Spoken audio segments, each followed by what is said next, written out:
പ്രത്യാശ വന്നാൽ എന്താ ഗുണം? നമുക്ക് നിരാശ എന്ന് പറഞ്ഞാൽ എന്താണ്? ഇപ്പോൾ ആൾക്കാർ പറയും നിരാശ ഉണ്ടാകാതിരിക്കാൻ എന്ത് ചെയ്യണം? ആശ ഉണ്ടാകാതിരുന്നാൽ മതിയെന്ന്. പണ്ട് ബുദ്ധനൊക്കെ അങ്ങനെ പറഞ്ഞുകൊണ്ടിരുന്നത്, ആശ ഉണ്ടാകാതിരുന്നാൽ മതിയെന്ന്. പക്ഷേ ബൈബിൾ പറയും, ബൈബിൾ അതിനെ ഈ അണ്ടേ കൊണ്ടേ വളം വെക്കത്തില്ല, ഡയറക്റ്റ് റൂട്ടിലേ വളം വെക്കത്തുള്ളൂ. ബൈബിൾ എന്താ പറയണത്?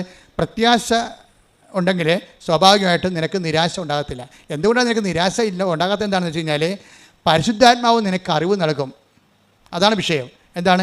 ഈ ഉടമ്പടിയോടുകൂടി നീ പരിശുദ്ധാത്മാവിൻ്റെ പ്രത്യേകമായ ഇടപെടലിനും കമ്മ്യൂണിക്കേഷനിലാകും നീ ദൈവമായിട്ട്. അപ്പോൾ ഒരു ആന്തരികമായ ഒരു കമ്മ്യൂണിക്കേഷൻ കിട്ടിക്കഴിഞ്ഞാൽ നിനക്ക് ആന്തരികമായ ഉറപ്പ് ലഭിക്കും.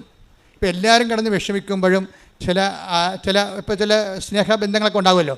അപ്പോൾ ഒത്തിരി കല്യാണ മന്ദിരം പോണ്, അവളെ ഒന്നിനും കിട്ടണില്ല, ഒന്നിനും സമ്മതിക്കണില്ല അവൾ.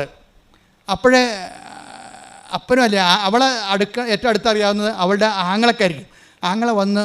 ആങ്ങളൊക്കെ മറ്റുള്ള കാര്യങ്ങളൊക്കെ അറിയാവുന്ന ആളായിരിക്കും. വന്ന് ചോദിക്കും, എടി നീ ഇങ്ങനെ നിൽക്കണത് എന്താ? നിനക്ക് വല്ല ഉറപ്പം കിട്ടിയിട്ടുണ്ടാന്ന് ചോദിക്കും. എന്ന് വെച്ച് കഴിഞ്ഞാൽ അവൾക്കല്ലേ അറിയാൻ പാടില്ല ഉറപ്പ് കിട്ടിയിട്ടുണ്ടാകുന്നത്. ഇതൊരു മറ്റു മനുഷ്യരോട് പറയാൻ പാടില്ലാത്തൊരു ഉറപ്പാണ് ദൈവവും നമ്മളും തമ്മിലുള്ള ബന്ധത്തിലുണ്ടാകുന്ന ഉറപ്പുകൾ. അതെപ്പോഴും ഇപ്പോൾ നിങ്ങൾക്ക് മനസ്സിലായില്ലേ? ഞാൻ നിങ്ങൾക്ക് മനസ്സിലാകുന്ന ഭാഷയിലാണ് സംസാരിക്കുന്നത്. എന്ന് വെച്ച് കഴിഞ്ഞാൽ ഒരു ദൈവികമായ ആന്തരികമായ ഉറപ്പ് ഇവക്കുണ്ടേ. എന്താണത്? ഇത് അവസാനമല്ല, ദൈവം ഇടപെടുമെന്ന്. ആ ഉറപ്പ് പക്ഷേ ഉടമ്പടി എടുക്കാത്തവർക്കില്ല.